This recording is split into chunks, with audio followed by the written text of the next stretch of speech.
Oke. Nah, kalau teman-teman lihat sigma F sama dengan M dikali A. Sebenarnya ini gampang banget ya. Maksudnya wah gampang banget Bu, rumusnya cuma F sama dengan M kali A. Tapi tidak semudah itu teman-teman.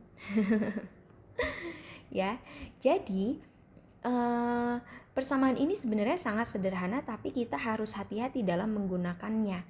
Nah, pertama kita harus pastikan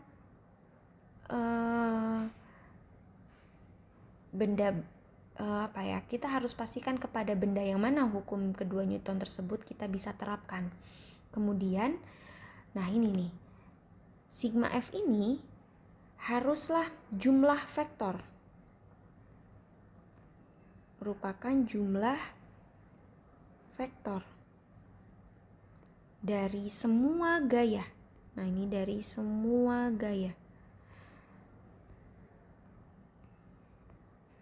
yang berlaku pada benda.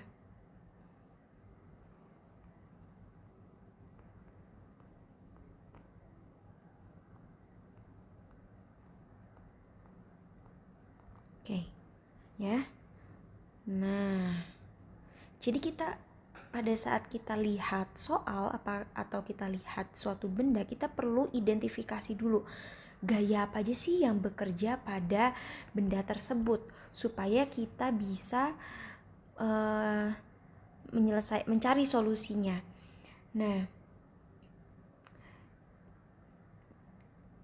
seperti persamaan vektor yang lain, ya, sigma F sama dengan M kali A ini setara dengan 3 komponen untuk tiap sumbu sistem koordinat X, Y, Z ya.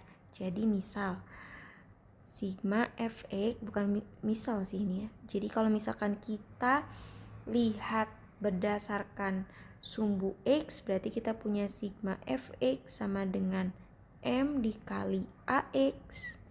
Kalau kita melihat gaya-gaya di sumbu Y, berarti kita lihat di sumbu Y sigma Fy sama dengan M dikali AY. Kalau kita melihat di sumbu Z, berarti Fz sama dengan M dikali AZ. Nah, kapan kita menggunakan Fx, kapan kita melihat dari Fy, kapan kita melihat kacamata berdasarkan sumbu Z. Nah, kita lihat benda ini bekerjanya di sumbu mana, dia ini bergerak di sumbu mana. Kalau misalkan dia bergerak sepanjang sumbu X yang menyebabkan percepatan AX, maka kita bisa mencari solusi melalui sumbu X ya. Jadi kita bisa lihat dari komponen-komponen yang ada di sumbu X. Kita bisa melihat gaya-gaya yang ada di sumbu X apabila benda tersebut bergerak di sumbu X ya. Tapi tentu saja ini kita hanya belajar gerak 2 dimensi ya. Ya. Kalau misalkan dia bergerak di sumbu Z ya otomatis kalau misalkan dia bergerak di sumbu X,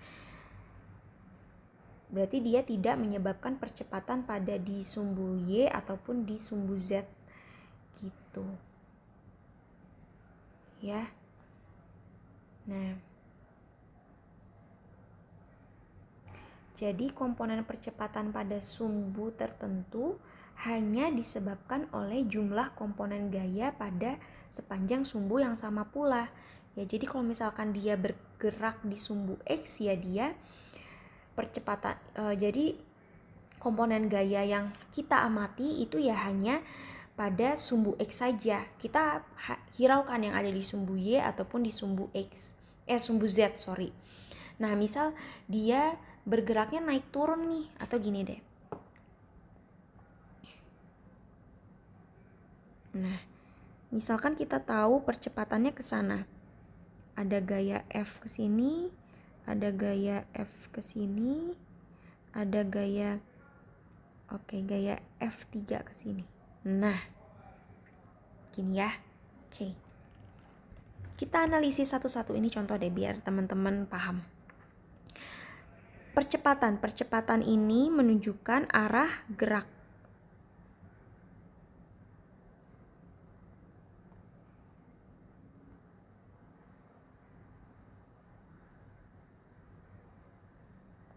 Menunjukkan arah gerak.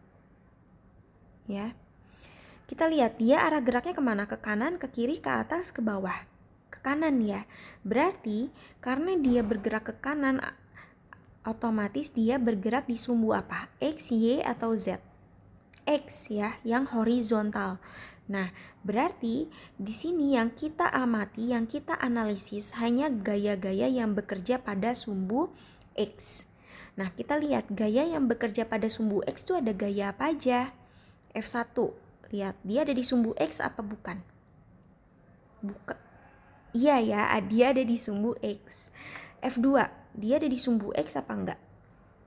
Ada di sumbu X juga, betul ya, tapi dia arahnya ke kiri. Nah, sekarang kita lihat F3. F3 nih dia nggak ada di sumbu X, nggak ada di sumbu Y. Otomatis kita perlu apa ini? Menguraikan F3 ke sumbu X ya. Misalkan di sini saya punya tetanya di sini ya. Nah, berarti kalau misalkan ke sumbu X berarti dia apa? F3 cos theta. Kalau ke sumbu Y berarti F3 sin theta. Nah, ini F3X ya. Nah, ini F3Y. Nah, berarti sekarang kita lihat lagi. Berarti sigma F di sini. Sigma F di sini tadi apa? Resultan atau jumlah vektor dari semua gaya yang berlaku pada benda. Karena kita hanya mengamati pada sumbu X, berarti gaya yang bekerja pada sumbu X itu apa aja tadi? F1 ditambah F3 cos theta. Kenapa ditambah F3 cos theta? Lihat, karena arahnya sama-sama ke kanan, searah dengan arah percepatannya, arah geraknya ya. Dikurangi F2 sama dengan M dikali A. Nah, inilah maksud saya tadi ya. Jadi komponen percepatan pada sumbu tertentu hanya disebabkan oleh jumlah komponen gaya pada sepanjang sumbu yang sama pula dan tidak disebabkan oleh komponen gaya sepanjang sumbu yang lainnya. Nah, inilah yang membuat kenapa sih kita harus menggambar diagram menggambar gaya-gaya yang bekerja pada benda sebelum kita menyelesaikan suatu persoalan gitu. Jadi saat ketemu soal kita harus gambar dulu gaya-gaya yang bekerja pada benda itu apa aja sih. Gaya benda ini bergeraknya kemana sih, ke atas atau ke bawah, supaya kita bisa lihat analisis gaya apa aja yang bekerja pada benda tersebut. Begitu ya.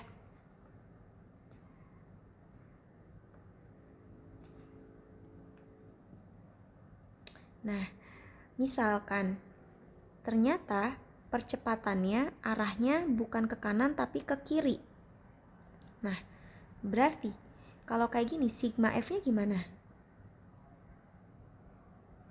Kita lihat, karena benda bergeraknya ke kiri, otomatis kita lihat gaya-gaya yang searah dengan arah gerak benda ya. Berarti yang positif yang mana? Yang F2 ya, karena F2 ini searah dengan arah percepatannya ya. F2 dikurangi F1 dikurangi F3 cos theta sama dengan M dikali A. Bu, kenapa kok kita nggak pakai F3 sin theta? Kenapa?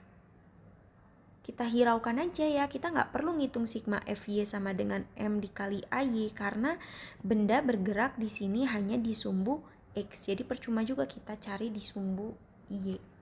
Gitu ya. Contoh soal.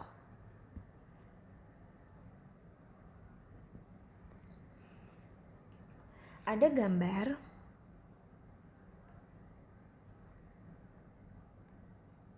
ini 5 Newton, ini 3 Newton. Gampang nih soalnya. Gambar berikut menunjukkan dua gaya horizontal yang bekerja pada sebuah balok di atas lantai tanpa gesekan. Jadi kita ini masih belum bicara tentang gaya gesek ya. Jika gaya ketiga F3 juga bekerja pada balok, ya, jadi ada gaya F3 nih, anggaplah ini F1, ini F2. Nah, ada gaya F3 nih ya. Dia juga bekerja pada balok. Nah, pertanyaannya, berapakah magnitudo dan arah gaya F3 pada saat balok? Nah, kita disuruh mencari tahu F3 ini arahnya kemana pada saat kondisi balok diam, dan B pada saat balok bergerak ke kiri.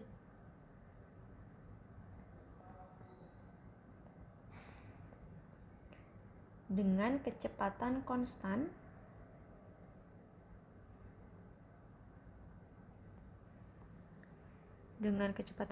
sama dengan 5 meter per second.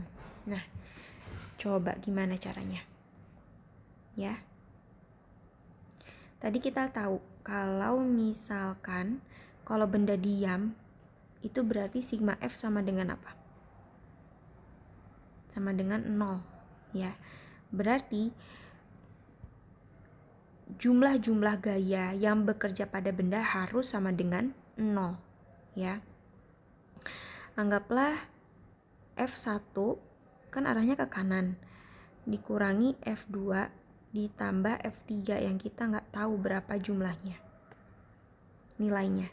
F1 nya 5 dikurangi 3 ditambah F3,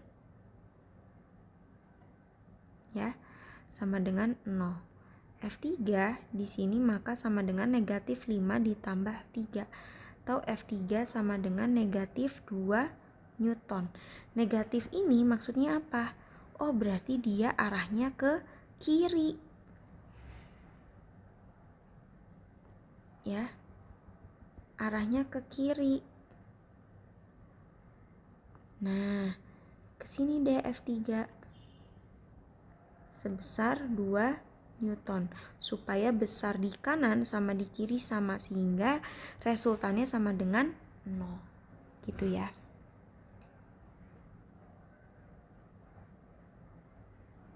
Oke, paham ya? Nah, sekarang